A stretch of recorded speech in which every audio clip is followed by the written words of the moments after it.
Hi, and welcome to the Reinvention virtual chat, which will also serve as an amazing recording and conversation for the Power of Reinvention podcast. And for those who are tuning in for the first time, just a reminder that I actually started this conversation around reinvention many, many years ago, way before we were all kind of forced or invited to start reinventing parts of our lives in the last couple of years because of the pandemic. And what's so extraordinary is that when my book came out, Reinvent Your Life, What Are You Waiting For? It was the eve. It was literally my pub date was the week before the pandemic sent us all running home to, work from home and kind of, really hunker down. And it became a really amazing time for everybody to really reflect on their lives and what they were doing and where they were at in their lives and whether or not we wanted it. Parts of our life were being analyzed, tweaked, thought about in some way, shape, or form. And the book sort of became the guidebook for the last 2 years, which was not exactly what I was anticipating when I published my book. But out of that was also born a couple of really beautiful things. One being this Reinvention virtual chat series, where I have all these wonderful guests and faces who join us every week. And now we're down to once a month because everybody's back to their very, very busy lives, and my podcast, The Power of Reinvention. So I interview and talk to incredible people from all walks of life, discuss and really explore all the possibilities of how we can live our best lives. I'm super excited for my guest today to be Roger Osorio. I'm going to share a little background on you, Roger, but I want to welcome you first. So if I can ask you to unmute your mic and say hello. Yeah, thank you so much. I'm really excited to be here and to be able to talk to you about this because I think our conversation is going to be really interesting. We both care a lot about reinvention and we understand and appreciate the power of reinvention. And we come at it from different perspectives, which I think makes the conversation even more exciting. So I am looking forward to this. I love that. Thank you. So let me give a little context to our guests on your background, Roger.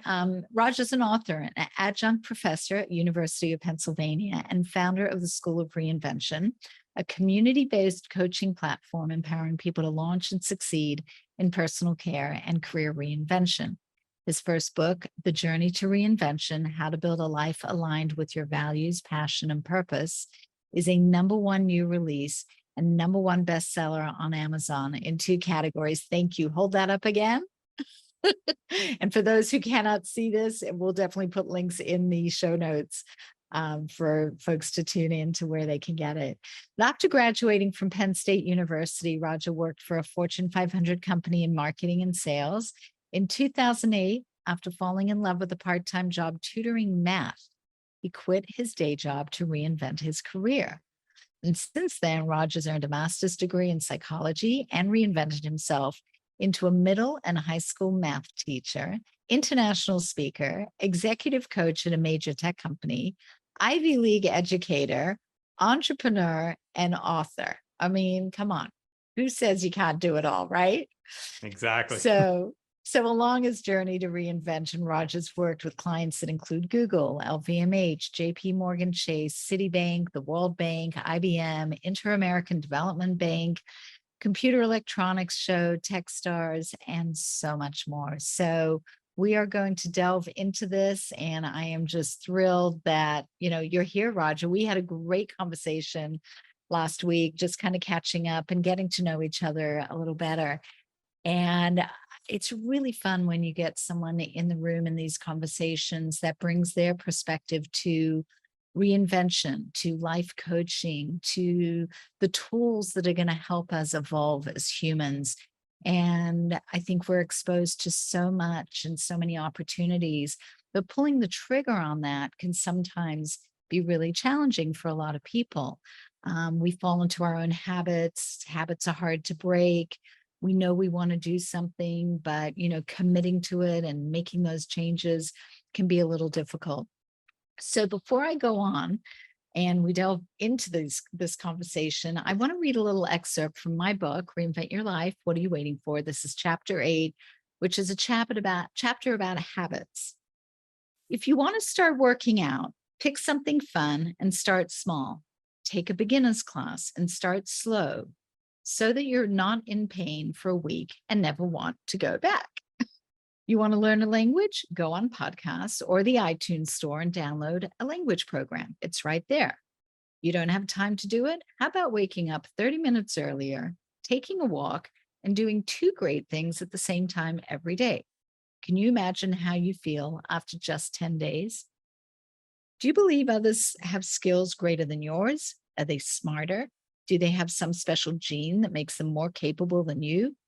Or do they just summon the courage to try something they kept thinking and talking about? If you actually spent 1 week changing your habits, not watching your favorite TV shows, not monitoring your social media, and you woke up 30 minutes earlier every day, or canceled lunch dates to try something you're interested in, writing, listening to language lessons, photography, planning a trip, you would be on your way, just like that. So, this is what we're going to talk a bit about today. And I know that Roger's got a lot of incredible tools in his tool chest that I think really have contributed to not only your own life, Roger, and I want you to really share your story, but to other people's lives. So, without any further ado, we are going to delve into this interview. And I have a first question for you, Roger. Mhm. And that is, who was little Roger? When you were growing up, where on earth did you envision yourself being in this big wide world of ours? Yeah, I think if I go back to, well, very little Roger, a doctor originally, or some sort of scientist was the very original idea. But then as I got into high school, for me, I started to develop an interest in business. And I, developed some curiosities around it. And I thought, hey, you know what? When I go to university, I think that's what I want to focus on. And so when I was at Penn State University, my thought was, I want to go to a major corporation, a Fortune 500 company, and work my way up the, corporate ladder. And this was the big dream. And I even had a specific company in mind. It was General Electric, which today not so exciting, but back then, when I was graduating from university, it was a much more exciting company.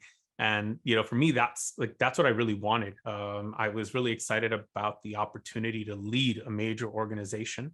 And I thought that this could be a great way to set myself up for a 20 or 30-year challenge, something that would take that long, right? And then I got out there, started working in that first corporate job, and I loved it. Honestly, I worked with cool clients. I had Anheuser-Busch as a client. A lot of fun when you're a young single guy. They are a great client to have because they take you Right. to all these great parties. And so I worked for amazing people. I mean, the people I worked for, I mean, they treated me like a son. They took me under their wing. They guided me. They opened doors for me. They taught me things. And so I absolutely appreciated the people I worked with. But then as I got about 3.5 years into that experience, I started to fall in love with something else. And all of a sudden I was like, wait, this new passion was challenging what little Roger to use Right. your term there, wanted. And Yeah. that person, the younger version of me wanted this corporate career and to move up that corporate ladder. But all of a sudden, this maybe new and evolved me had another interest in mind. And it was based on a part-time job I had at the time, teaching math at a learning center really close to where I lived. And I only got to work there 6 to 8 hours a week because it had to be after my corporate job. So as soon as I was Right. done, I'd go home, I'd, quickly just kind of freshen up, eat a quick snack, and then head over to the learning center and teach math until, they closed or whatever. And I had an absolute blast doing that. I mean, I just completely fell in love and just felt so fulfilled to be able to help students break through limiting beliefs, break through barriers in confidence to being able to really unleash their best math self. And this for me was just the most amazing part of my day. And so you do that for about, 8 months, and you really start to wonder, what's going on here? Like, what am I doing? Why, like, Right. 50 hours a week or whatever it was, they're okay now compared to this, but these 6 to 8 hours are absolutely amazing. And I can't wait to get to the end of a day to work more. Like, I mean, and so I really started to think about that. And so, that's kind of like, that was that moment where all of a sudden, young me got challenged, where all of a sudden I wasn't interested in what young me wanted to do. So yeah, the young me wanted to work my way up that corporate ladder and, maybe one day hit that C-suite level and run a large organization. But then, the next version of me, the next iteration had different thoughts, different ideas. It's so interesting because you recognized, which is sometimes a very difficult piece right there, that passion for something. Mhm. And I think, in some cases, people say, I wish that I knew what my passion was. We hear that a Yeah. lot, right? Yeah. And others who sort of know they have this passion for something, but really are sort of afraid. They have that fear, that risk that comes with taking a leap. I think the way that you sort of experimented, and I know it's sort of a big part of your vernacular that, sort of experimenting and figuring things out is a great stepping stone to, trying it on, as I call it, or putting on those Mhm. rose-colored glasses and just kind of like living it for a little while and seeing. You really did lean into that. So was there, you said 8 months of that. Most people would be like, wow, that, it's a long time to be experimenting with Mhm. what I want to do. Were there things that were kind of holding you back from making a complete pivot? Was there sort of a process or a journey that you had started to map out for yourself, going, well, if this happens, then I know that this is the right course of action for me? And you might have been afraid to lose that sort of full-time job because of the security that came with it, which is always, a risky thing for anyone, sort of Mhm. making that pivot or that reinvention. So what was that kind of like for you? Yeah, you mentioned this challenge that a lot of people have is like finding that passion. Like, what's my passion? And to your point, some people are like, I know what it is. Like, without hesitation, they can spit out their passion. Others, I have no clue what it is. What I often tell people is that passions are something we develop. It's like a relationship. It's like getting into a relationship. You go on a lot of dates with different passions, and then some might kind of, ooh, that was really interesting, or I'm curious enough to go on a second date with that passion, and then that turns into a third and a fourth. And so, to answer your question about those 8 months were spent building a relationship with this passion, teaching math. That's what I was doing in that process. I was really getting to know it incredibly well on different levels. For Hmm. instance, one of the things that I helped happened along the way was that I started to develop a vision for how I might be able to make a greater impact on the world. That happened during that relationship building period, those 8 months. I started to think, wow, I'm making an impact on students directly, one on one, but could I scale that impact? And then I started to have this vision. What if I worked for a graduate school of education? Then I would get all these people who come in with an open mind, looking to learn something new so that they can make a bigger impact in education. And I had no idea what that would look like at the time. And that was 10 years almost to the, it was actually 10 years to the month before I got the offer to teach at the University of Pennsylvania Graduate School of Education. And it was just a thought, like maybe this is a way to reach more teachers. So those 8 months are really important. I was building a relationship with this new passion, getting to know it better. And that's what gave me the confidence. So, I wouldn't say that I ever felt like a hesitation to pivot. I was Hmm. just in a relationship. And then it's like it got to a point where, you get when you're dating somebody for like 8 months, and then it's like, is this going somewhere? It's like the Yeah. tipping point, right? Yeah. Is this going somewhere? Like, Right. maybe like, maybe we should like make this exclusive. Maybe, we get into a thing and we call it a thing or something. And that's exactly like what happened to me. And it was around, I think it was March, April of 2008, when I was about 8 months into that experience, that I realized I think I want to get into a more serious relationship with this passion. I've been dating it for a long time now, and I feel really good about it. I understand myself and how I enjoy it. And I know that I enjoy it because I gave the time and I put in the time. And I think that there's something I bring to this relationship, much like, again, a regular, I felt like I bring something, but I can still learn more.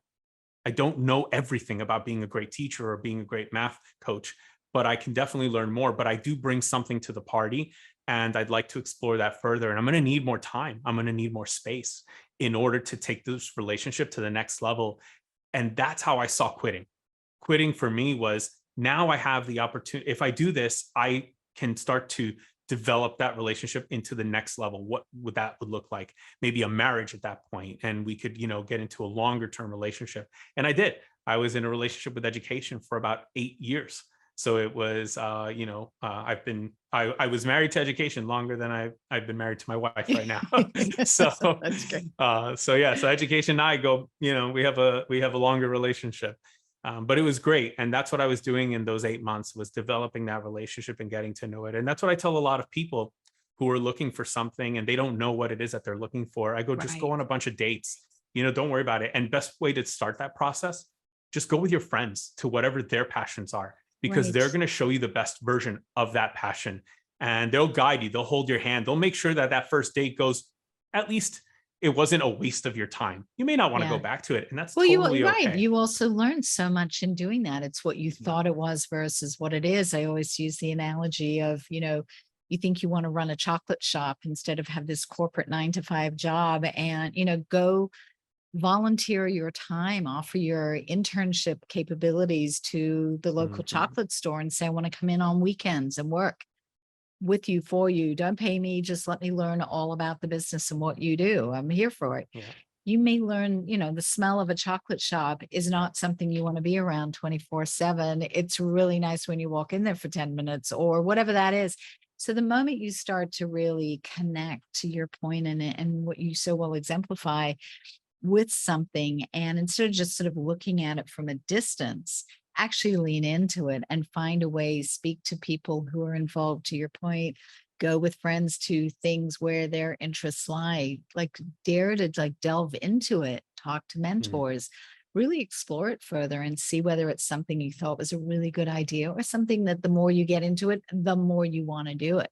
Yeah, And I think you proved absolutely. that to yourself Yeah, and that's wholeheartedly. very similar to what you shared earlier in that excerpt from your book. You talked about the opportunity to just take a language course out for a walk. That's a date. That is a date right there. It's I a love that. low, super low commitment. Look, I'm not getting married to this date, to this, interest just yet. I'm just going out for a walk with this interest. That's safe. Like, that's not a bad thing. That's like getting a cup of coffee with someone.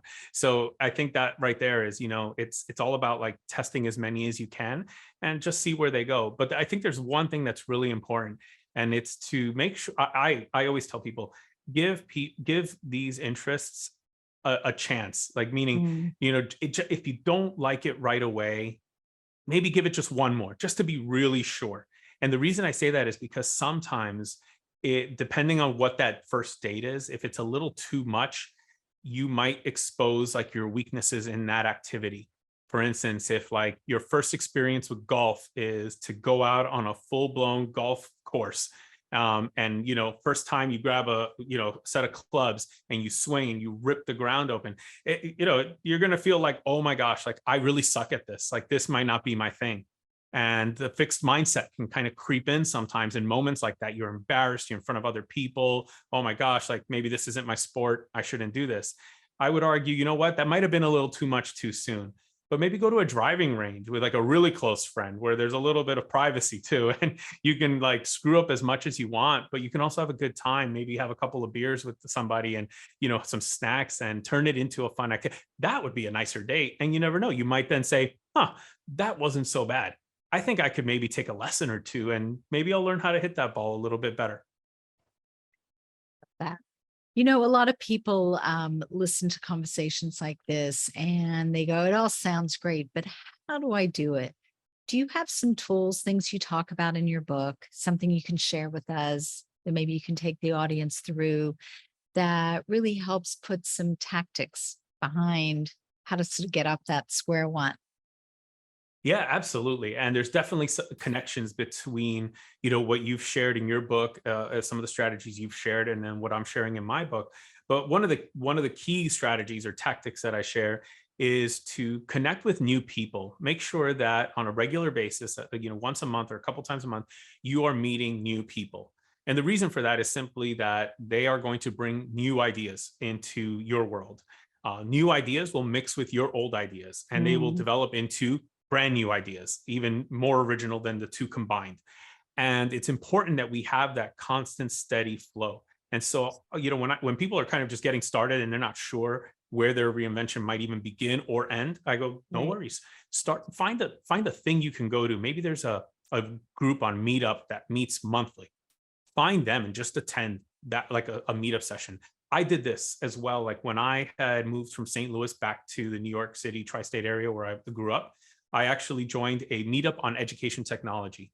I knew I liked teaching math, but I was curious about this ed tech space and I didn't know much about it. And I found this really great ed tech meetup on meetup.com. And I just started attending those meetings and I just started listening in and connecting to different people, hearing their presentations, questions that people would ask. And all of a sudden you start meeting new people at these events and they're just bringing you new projects, new ideas. They're also doing something really important. They're asking you about what you do and what brings you to this space. And then you tell them, well, I teach math.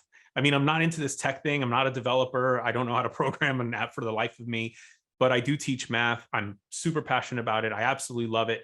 And I'm really good at it. And I'm just curious, like, where might tech play a role in this? Oh my I love gosh, that. have you heard of this app? And then all of a sudden, the Yeah. magic starts to happen. And it's something interesting in what you just said, just triggered a thought for me. When someone does ask you what you do, how do you answer that question? How do we see ourselves? How do we project who we are? What is our personal brand? And how, as we're starting to develop new interests, are we evolving that? So think about it. When was the last time you went on LinkedIn and actually updated your profile? Like on average, maybe you and I have, but really most people kind of let it sit there. And unless they actually change jobs, then there's a little tweak to it. Have you gone back and really read your bio? Is that really who you are today? And more importantly, if your best friends or your closest colleagues that you've worked with for years had to describe you, how would they describe you? And how do people perceive who you are? And I think, that moment in time when you get to share with someone, whether it's at a cocktail party, a holiday party, a family dinner, you're seeing a relative you haven't seen, or a friend that's come to the table, or you're in a business room or a conference, and someone says, well, who are you? Where are you from? What do you do? How do you communicate who you are?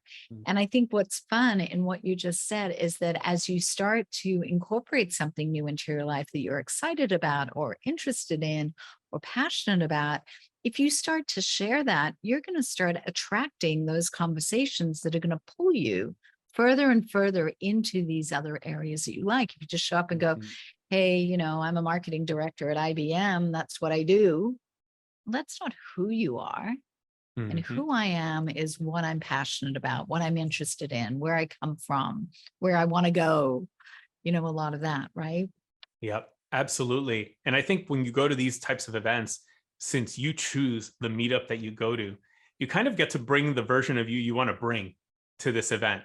So I think to your point, Kathi, about like, if I'm the director of this or that, that's not who I am. That's my title. That's not who I am.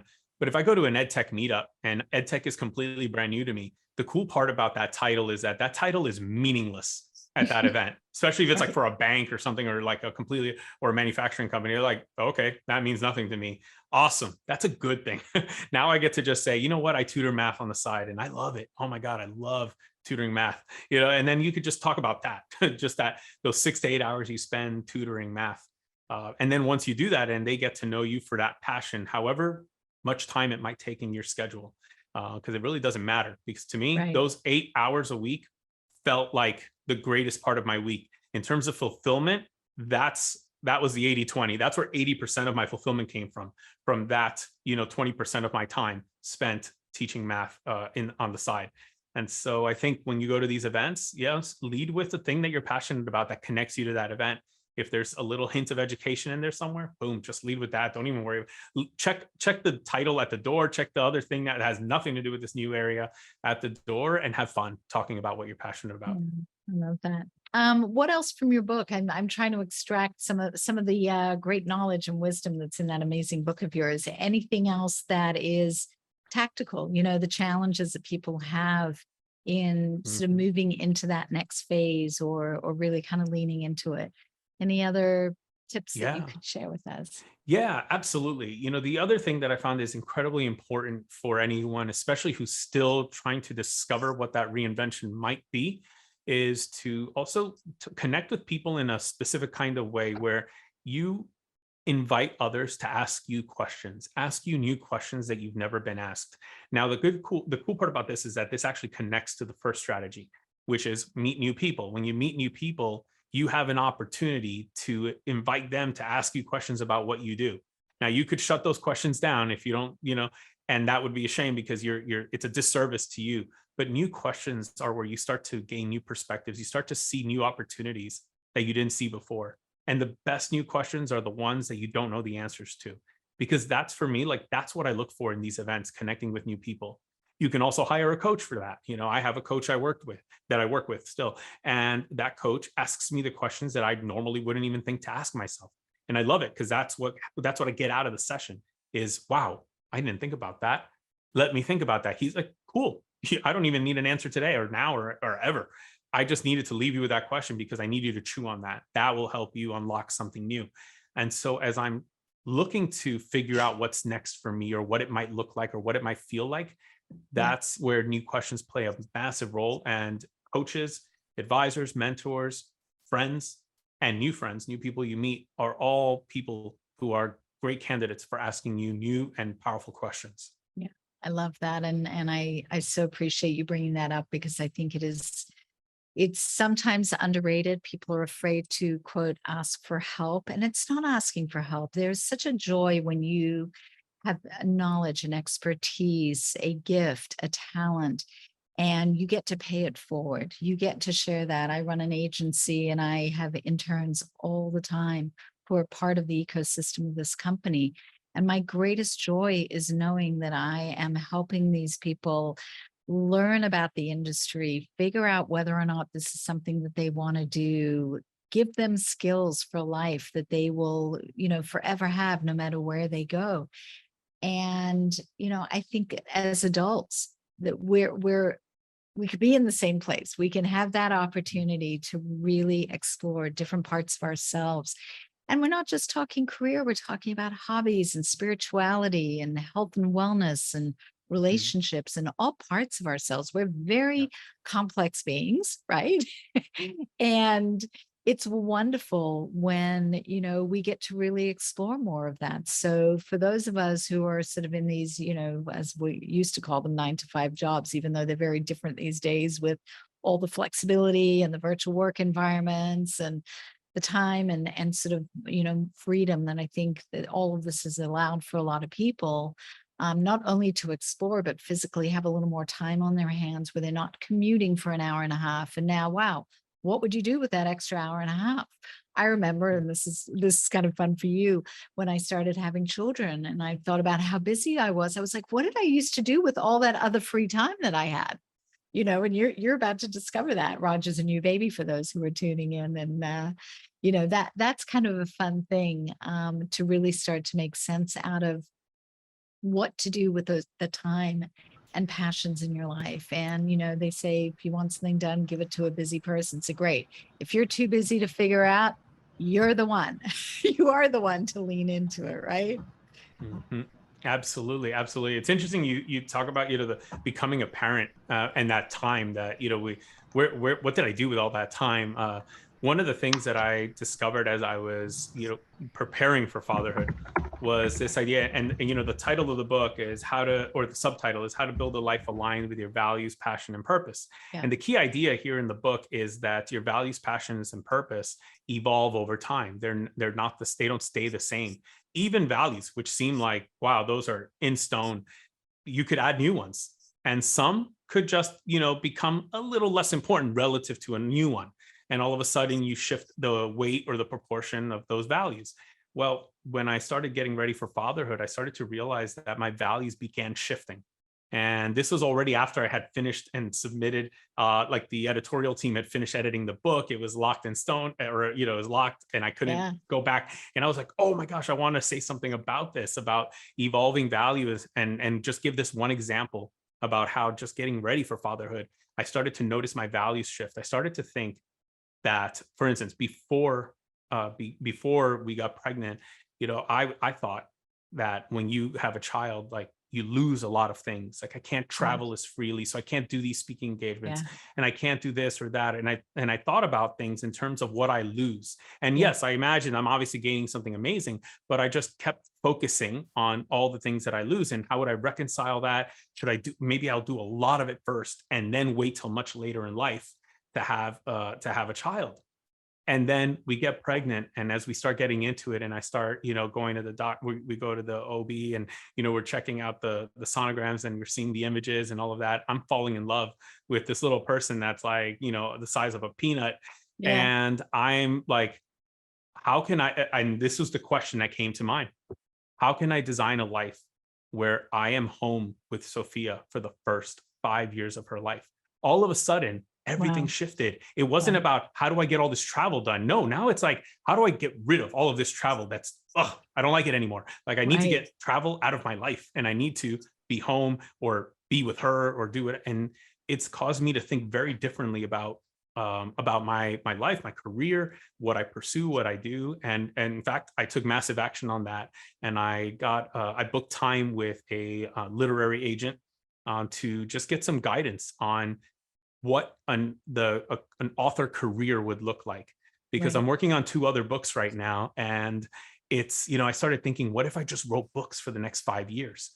I Yeah. mean, like, I can write all day. So, that part, it's just a matter of sitting down and all that. And I thought this could be done. And so I asked somebody what that would look like, because I thought maybe this is how I spend the next 5 years of my life, Yeah. mostly writing books Yeah. and then building that up. And I don't have to release them all at once, but I could release them over time. And Yeah. so that change in values, that shift, Yeah. causes us to think differently. And when we think differently, we come up with new ideas, we get innovative. And that's where reinvention starts.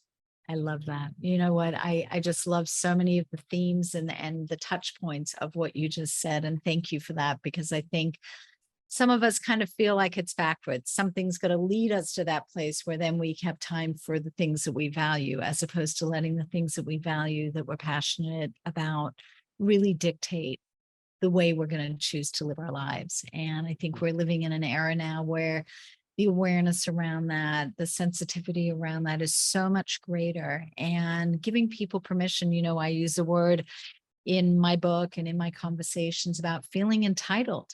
And we are all Mhm. entitled to live the life that we want. It's a question of understanding that we're entitled and then putting the plan into action. And whether it's 5 minutes or 10 years, we have the ability to create what we want. And yes, we may have someone who is a single mother working two jobs with three children and going, can never open a chocolate store on Main Street or get to write books and sit around and do that.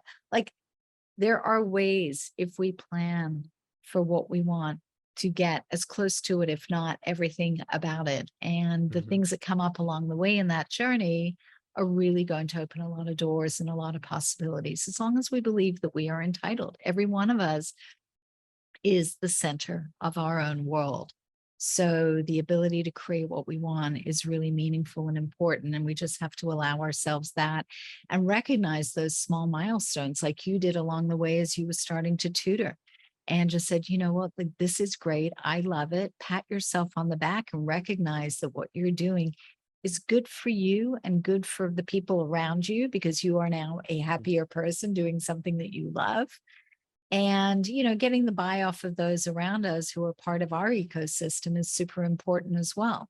So, it doesn't mean drop everything you're doing and run for the hills and pretend your previous life didn't exist, although some people may do that. But how do you work this new idea of what you want to be doing into your day to day life? And that's why allowing ourselves that leeway to figure it out, to tune into Mhm. it, to try it on, to experiment with it, and then start to incorporate it into our life to a point where one shifts and the other, one suddenly becomes the center of your life and the other thing can go away. So Mhm. that's pretty special. And I think, Roger, you've sort of lived this. Before you wrote the book, you were living it. You had a real story of your own journey to share, but you were also inspiring so many other people in so many different ways with your stories and all of the exercises and tools that you share in the book. Before we open this up for Q&A, which we're going to do in just a moment, is there anything else that you want to share from your book or from your conversations and all the keynote conversations and talks that you do around the world? Is there anything else that you'd like to share that you think is particularly insightful that maybe we haven't touched on yet? Yeah, for sure. I've got a couple of quotes that I want to share with everyone, and I think these will kind of give way to a great Q&A. So I'm going to share my screen for a moment here, and Fantastic. let me get it into presentation mode. And for those who are listening on the podcast, I think Roger's going to, of course, read what these are out loud, and maybe we can even put them into the show notes so that they're just keepable. There is such a word. There we go. And just give me a thumbs up if you see that. Oh, yeah. Awesome. Thank you very much. So take a moment to digest this, and I'm going to read it out loud in about 10 seconds.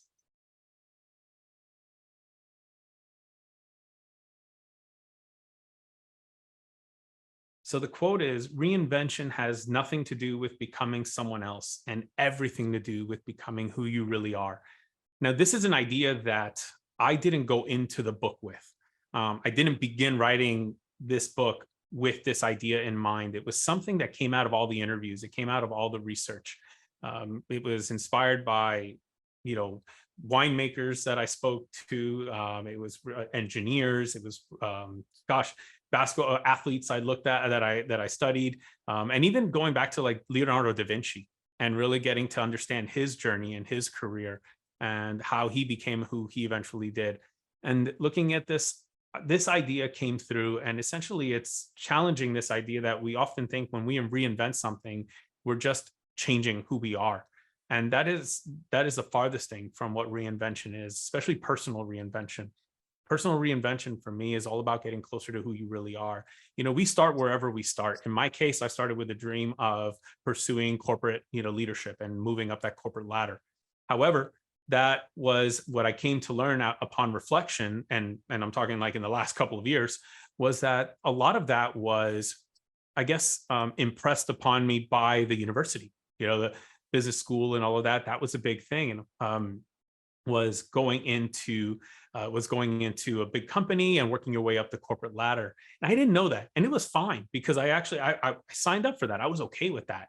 But as I got out there and started discovering math, I realized, oh gosh, I think there's something else that I wasn't aware of, and I'm starting to get closer to it. And that first reinvention started moving me in that direction. And I realized it wasn't even just math education. I did that for 8 years. I was married to math for 8 years, and then I moved on and moved into other things. Yeah. And I explored other passions. And so I want people to really take away this idea that reinvention is an opportunity to peel the layers, if you will, and move closer to the core of who you really are. And each subsequent reinvention will get you a little bit closer, because you always bring something from the last one into the next one. A lot of people think that reinvention means starting from scratch. And I always tell people reinvention never starts from scratch. We always bring something into the next one. And so this key idea here is something that I want to leave people with, because I think that it is something that makes reinvention empowering, and I think more inviting. Yeah, I love that. And I think, it's that we are the same person, but in a different state, because we are really engaging in so many things. If you even look at the icon on my book, it takes us from being in a messy state or a state of whatever it is in our lives to the clarity of us just in a different state of being, and perhaps going back and forth. And that piece of string or yarn that is indicated in this image is the same piece of yarn, but in a different state. And that's at the core of who we are.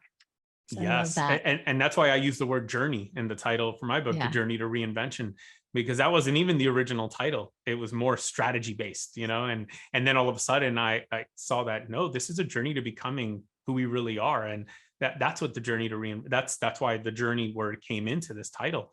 And so, I think this is what it's all about. I love that. Do you have another quote to share with us? Yeah, there's one more that I'll share right now. Fabulous. Let's do that. And this is the last one before we go into Q&A. All right. And if you see that, give me a thumbs up. Awesome. And I'll go ahead and read that one for everyone who's listening in. So you don't have to know what to do in order to start, but you have to start in order to figure out what you need to do. So start now.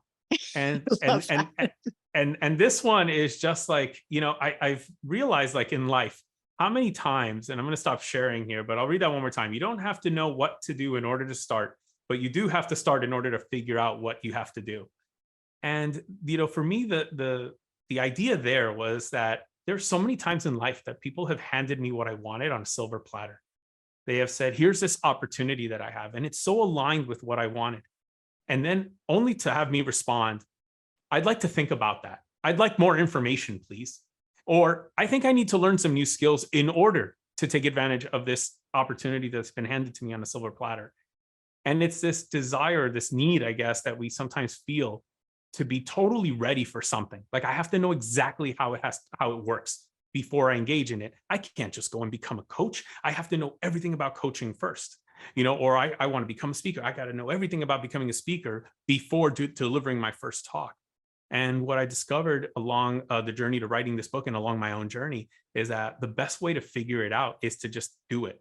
And you and I, Kathi, you and I talked about in our prep call, we talked about the idea of experiments. And this is where experiments play a role. Experiments allow us to get started. That's it. That's the whole point of an experiment. It's not even to succeed or fail. Like that's not even the point of an experiment. The point of an experiment at the beginning of the journey is to start, simply so that when you start on that journey, you can start to see what needs to be done next. And so I always tell people the path will illuminate itself once you start walking. If you can imagine yourself in a pitch like dark forest and you have a flashlight, that flashlight only goes so far. If you want to see farther, you need to walk part of that path, and then you'll illuminate the next part of the path. And that just keeps happening as you go along. Same thing with reinvention. You don't need to know exactly how to start, but you just got to get in there somehow and begin doing something. And for me, my first experiment in teaching math was a Craigslist ad that I put up where I offered my tutoring services. This was even before before I got the job at the Learning Center. Right. I picked up one client and I worked with that one client for several months. So I walked with that flashlight for a while, learned a lot about this like curiosity I had about teaching math and working with math students. I had tutored math when I was in high school, and I had a lot of fun doing that. But now it was like many years had passed, and I've almost forgotten about that interest.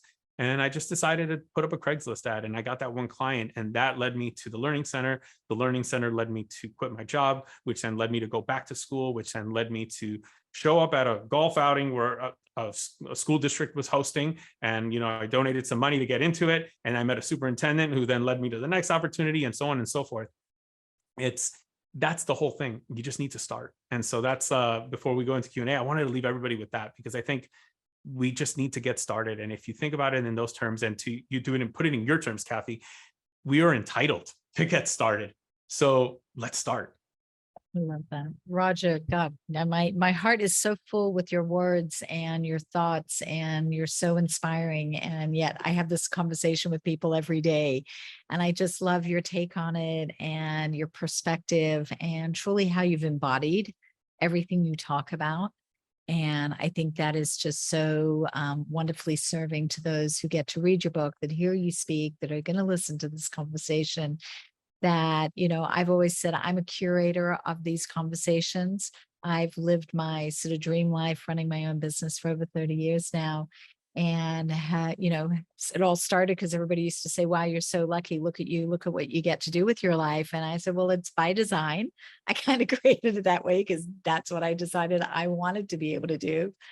And yet you've been on the journey of really sort of looking at these milestones and opening up your heart and your ability to create what you need. And I think there are so many lessons in all of that for so many of us. And just, to take one piece of our life and just be able to kind of reconnect with ourselves. I have a chapter in here that says, hello, are you still in there? And it's one of my favorite because it makes us just stop for a moment and go like, what did I want when I was little? And what was I passionate about? And here I am. And so many people, 20 years later, I've been at this one job, and, COVID or no COVID, that is just kind of a general premise and reality that, we've got to really take care of ourselves, and we can do it proactively, and we can be mindful about the decisions we make about where we want to go and what we want to be and who we want to spend our time with. And we are entitled to that. So this is fun. I am going to sort of turn to our Q&A part of this conversation. So I am going to sign off to all of my wonderful guests that are listening in on the podcast and say thank you for being here. And if you do want to hear what we're about to talk about in the Q&A, please go to the reinventionexchange.com. This virtual chat will be on there. You'll be able to watch us, hear us, see us, this whole conversation that is happening with everyone on the screen, and hear the rest of the Q&A part of this conversation. And for those that don't do that, please feel free to go to the Reinvention Exchange at any time and read all the blogs and content and podcasts that are there. And we're going to include all of this incredible information about how to follow Roger on LinkedIn and where to find his book online and follow all the wonderful things that he is doing. So I'm going to say goodbye to Roger for the podcast. So thank you all for being here and happy reinventing. And now we will proceed with our Q&A. So I could almost guess. And here it goes. We all know, we all let Marvin go first, right? So Marvin, go for it. Wow, the energy in the room is unbelievable. So I have to say, coming to the close of the year, needless to say, I, and I'm sure other people, Shelley and Ronnie, have missed this greatly. The good news is you found Roger. So to quote the baseball vernacular, you found a home run. And by the way, Roger, even though you're in New York, if you want to send Aaron Judge to the Dodgers, you're welcome to. Okay. So the personal branding side was so powerful. And Kathi, as you know, because my book and the whole focus and being in a publishing company, that literally every single client we ask is, what's your personal brand? Yeah. So one of the things that now I've developed when I talk to other people in a motivational way and in different times is, if somebody whispered in your ear something, what would spring you out of bed?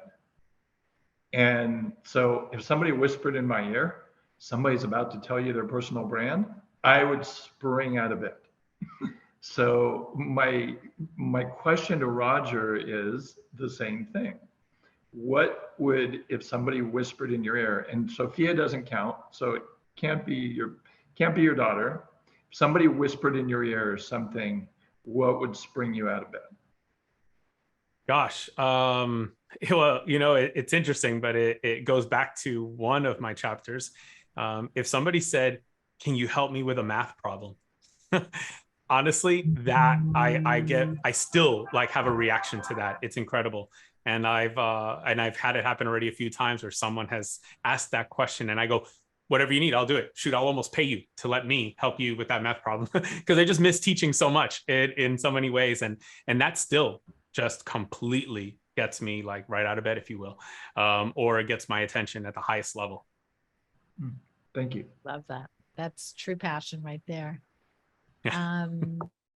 Thanks, Marvin. And, we might want to connect Roger with Andrea and what you're doing at Beverly Hills Publishing as well. So it's a separate conversation we should explore.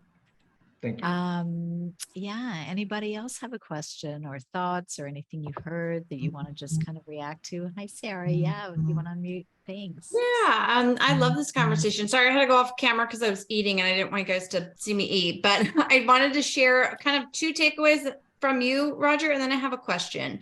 One of my big takeaways that I got was, I love the flashlight analogy. That was very tangible. Beautiful. And that was helpful to me. I also feel like I kind of had a little release when you were talking about that 8-month period of almost being a relationship and you're dating your passions, because I resigned in the summer and I'm like kicking myself that I don't have, it's hard and I'm not where I thought I would be, or I'm learning new challenges that I wasn't expecting. And so I feel like you almost gave me permission to be in this dating period. So I want to say thank you for that, because I'm going to take that with me. One thing I'm struggling with that I wasn't expecting was, and you guys touched on it, both you and Kathi, was the question of what do you do? It's almost like now that I don't have the corporate identity, that second part of my spiel is gone, and I'm realizing my intro is different. People want to talk to me or not talk to me in different ways. So I would be curious, maybe from both Kathi and Rogers, how do you answer that question? What do you do when you don't have like that work identity if you're at a work function? Yeah. Kathi, do you want to take it, start? And then sure, I'll start. And I actually talk about this quite a bit in my book. There's a chapter where I talk about, and I know, Sarah, you have the book. So I talk about Brad Jakeman and his experience with that, and Stephanie Sperber and her, like many people actually. And these are conversations that come up all the time. Someone has a title and their phone rings off the hook and they're invited to every function and everybody answers every phone call because you're the such and such of such and such company. and you decide to step away from that, and all of a sudden you're just, the solo act, the entrepreneur, the consultant, and yeah, you have a rich Rolodex of relationships or a database of relationships, but suddenly you're not the one being called to be in the center of that room anymore. You're falling off those invitation lists. And a lot of people speak to how the true colors of the people that like always wanted to, oh, we should have a conversation, we should meet, we should have dinner, we should have drinks. You start to identify who your circle really is in business. And one thing to do is to lean into who is, not worry as much about who isn't, and identify for yourself what's important for you in the relationships that you have and your own title. And this kind of goes back to the personal branding. How are you showing up? Who do you want to be seen as? And just because you're not the head of marketing at Pepsi Cola or the president of the beverage division of Pepsi Cola in Brad's case, that you're still incredibly intelligent, incredibly relevant. You have very insightful opinions on things. And one of the things I often tell people to do is stay on LinkedIn, comment on what you are seeing and reading in a profound, not just a very gratuitous way, but be thoughtful. Share your intelligence, share your wisdom, share your insights, invite other people to dialogue with you around a topic, around your industry. So stay relevant.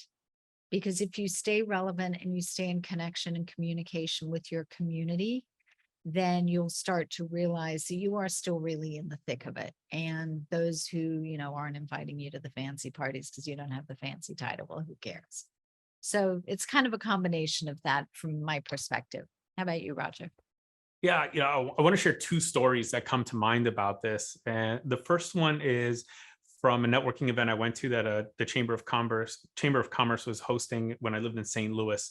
At the time, I was helping a dear mentor launch a consulting company.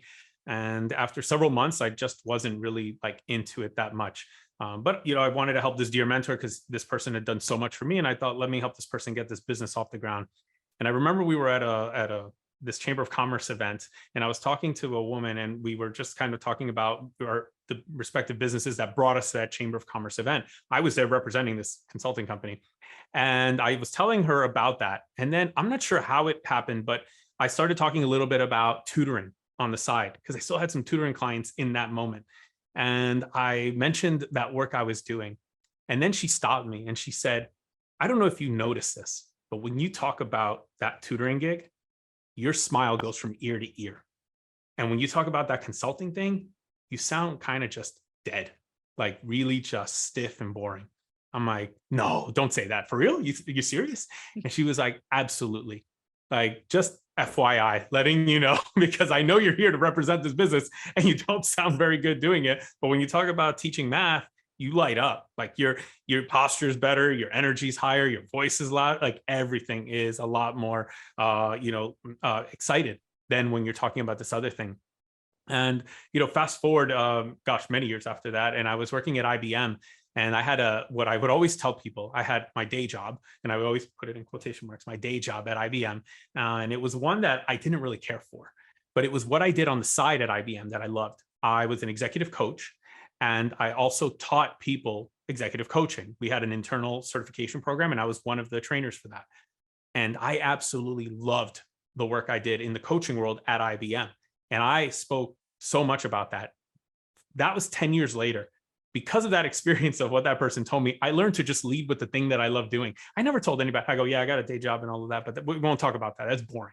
Let me tell you about this really cool thing I do with the Blue Core coaching program where I teach coaching and all. And I started talking about that. I talked about the clients I work with and all these incredible opportunities, these speaking engagements I do internally. And I know now to lead with that self. That version of my work was only maybe 15 to 20% of my time at the company. And I spent 80% of my time talking about that because I had learned from that experience that I can try to talk about what it is, that title that doesn't excite me. But let's face it, the worst version of me, or the least exciting version, I shouldn't say the worst, the least exciting version of me will come out. And is that going to serve me at this event? No. So at this event, if I'm like trying to relaunch myself, I better lead with that 20%. And technically, no one ever asks you, how many hours do you spend doing that thing that you love so much? No one ever says, like, how many hours do you spend at your job? Like, no one asks that. They just want to hear, what do you do? So I go, cool, I teach math. Oh my God, tell me more about teaching math. So that right there, like that experience for me was really like where I learned that I need to lead with what it is that just fires me up, gets me excited. And that was my permission. Like that was not even permission. That was, gosh, that proved to me I have to. Like I have to lead with that. Like I cannot go the other way. The And I second want to story remind you, go Oh, on. yeah. Sorry, Oh, Sarah, just on that, let me just remind Sarah, when we had lunch, what, 6 months ago, 8 months ago? And Less you than told- 8. It was less like than 8, June, right. July. Yeah. And you told me what you were going to be doing. Mhm. You need to remind yourself about how you felt sitting at the table that day. Well, I think about my 2 takeaways. I love Kathy's lean in to who's still inviting you to things, and don't worry about the ones who aren't. And then Yeah. Roger, I love you're going to show up as your best self with what energizes Yeah. you. So And that was you at the table. this 6 was the months ago, reminder right? that I needed. Thank you need so that, much. I really exactly. appreciated it. And things are Yeah. going good. It's just I know, but sometimes you need that reminder. We don't remember sometimes, and this happens. I talk about this also in the book. One of the stories with Bob was where, he needed me to remind him why he left Wall Street to become an NYU teacher, right? And sometimes you forget what the passion was that pulled you in there, and it's okay. We need reminders sometimes. Roger, you were going to share another story? Yeah, another quick one, because this one has to do with getting into a new group or a new conversation that you feel right now you don't have much to contribute to. So when I started getting into math education, LinkedIn groups was, I guess, only a year or two old at that point in time. And it was doing pretty well. There was a lot of activity there. And someone gave me an idea to just get into math groups, like find math educator groups and just get into that. And so I found several, and I just started getting into the conversation. And this kind of goes back to what Kathy had said about, go into the social media channels where people are talking about these things that you're interested in. And so I started doing that. And it was not easy to begin to get into those groups and start sharing my thoughts, because one, I have no degree in teaching math. I have no degree in math. I have no PhD in math. I have nothing to do with math. I have a business degree in finance and international business. And at the time, that's all I had. So I thought, what business do I have getting into this conversation where I've got PhDs in math and people with masters in math and all this stuff, people who teach at universities, at high schools and all this kind of stuff. And I'm just this guy who tutors 6th, 7th, 8th grade and a little bit of high school math. Like how do I belong in this conversation? And I don't know what it is that came over me, but maybe I was just taking the advice that somebody gave me. I just got into those conversations and I just started contributing. But what I led with was my energy, was my passion for teaching math, the stories about how I broke through and helped people unleash confidence in a subject that they struggled with. And what I didn't know was going to happen when I did that was that I was tapping into something inside of all those people. A lot of those people got into math education because that's what they wanted to do for people. Yes, they are now at the highest levels doing it at PhD levels. And, they're teaching, I don't know, calculus 4 or whatever, probability theory. And I'm not doing that. But when they got into this, they thought, like, I love this thing and I want to share this thing I love with other people. And I hate that other people feel so scared of math sometimes. And, I want to unleash that in them. And I tapped into that. And the coolest thing, and I don't think they still do this on LinkedIn, but they had this thing like you're the most active or kind of like the most contributing member of the group. And it was an algorithm based ranking. So when you'd enter that group, that, whatever that group on LinkedIn was, you would see on the right-hand side, like who's the most involved or kind of the most contributing, whatever person. And I started ranking in the top spot in like about 2 or 3 math groups. And I couldn't believe it. And all of a sudden I had math PhDs reaching out to me. Hey, I love what you said about this, or responding to my comments or adding more to my ideas. I started then putting in some of my questions and ideas and opening up conversations. When you have those moments sometimes when you zoom out for a moment, you're like, what the heck is going on here? I had one of those moments and I just thought, did this really happen? Am I engaging like PhDs in math in conversation about math education? And they're reaching out to me about opportunities they have, like, hey, I'd love to maybe, get your ideas or your thoughts on this because I'm building a program that helps people learn math. And well, you work with them and I kind of don't, I'm so far away from that. And I want to learn from you. I'm just like, is this really happening? Is this my life? And it all started with what Kathy shared, which was just get in those conversations, contribute meaningfully. But the other thing, contribute like like who you are, like bring who you are and your energy to that conversation. And don't worry how low you rank in that world at this point in time, because eventually you will rank higher. But if you lead with your strength, those in the group who are looking for that and looking for that energy are just going to say, Sarah, can we have a conversation? Because wow, I just love the passion you bring to this thing. And I think I could help you. And I think you could help me with something. And I'd love to pick your brain. And you're like, and you'll have that zoom out moment where you say, did this just happen? Yeah, I love that. Thank you both. Well, this is amazing. Gosh, we could go on forever. We're already over time. I saw Shelly had a hand up before. Yeah, and I think Shelly, come on, let's do it. You sure? I mean, I see we're over. Yes, come on, we're here. Let's give it another 5 minutes. Well, you both tapped into storytelling, which is really the entry to everything. Humans by nature love stories. We want to know the story, and the storytelling, our experiences, our self-expression, self-promotion is the lines between the titles and the bullet points on the resume, between the percentages and the numbers, because even Roger's talking about, the PhDs and this and that. I coach a lot of people that feel they're not smart enough to be in the room because they're speaking or presenting to people that have more they don't feel they're smart enough. They don't exactly what Roger's saying, but for Roger to show up, it's because he told his stories, he shared his experiences, and the PhDs have their experiences and stories. They may have read more books, they may have more certificates on the wall, but it doesn't mean their stories are greater or better than his. And Sarah, for you, it's just keep telling those stories. When you're looking for meaningful ways to connect, think of your journey. And that's really what people want to hear. They want to know those experiences, those aha moments, Kathy's aha moments, the failures, because that tells us who you are. That shows character. And I think that's really what they're looking for. Yeah. So well said. Agree. It's the human connection. That's, what we crave as individuals. Look, we love working with people that we know and people that we relate to and people we connect with.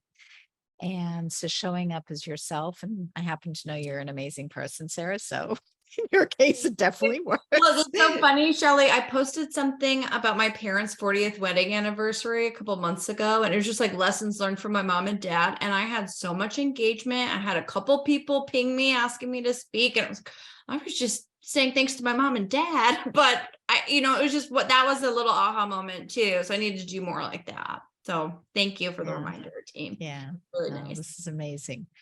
Well, this has been an extraordinary afternoon. I want to thank you all so much for being here. Roger, this is just a blast. We should do a part 2 in a couple of months and keep the conversation going. I want to thank you all. It's so fabulous to see everybody, especially as we're like going into the holidays. It's like a little holiday cheer for all of us. So, I'm really excited to have old faces and new faces here. And Susie, since I saw you this weekend, I'm so excited to see that you're on. So thanks for being here. And, let's all stay connected. I am going to do an email this week that will connect Roger to everyone that is on here. And all the information about how to reach Roger is in the chat if you want to grab it from there, but it'll also be in the email that we're going to send out to you. So thank you again. Have a beautiful rest of the week. Happy holidays. Happy reinventing. And thank you, everyone. It's so good to see you. Thank you, Kathy. I really appreciate this. This is a lot of fun, and I love the perspective you bring to this. And I think that, when we unite these perspectives, we get brand new ones. That's right. I love that. I think that was one of the drop mic moments that I actually talked about. There we go. Great soundbite right there. Yes. So yeah. Thank you, Kathy, for my therapy session today. Oh, likewise. Trust me. Thank you. All right, everybody. Happy holidays. Stay tuned for our next session. We'll let you know as soon as possible. Awesome. Okay. Bye everyone. Take care. Thank you for your time. Well. Happy holidays. Happy holidays. Likewise. Happy Bye, holidays. everyone. Bye.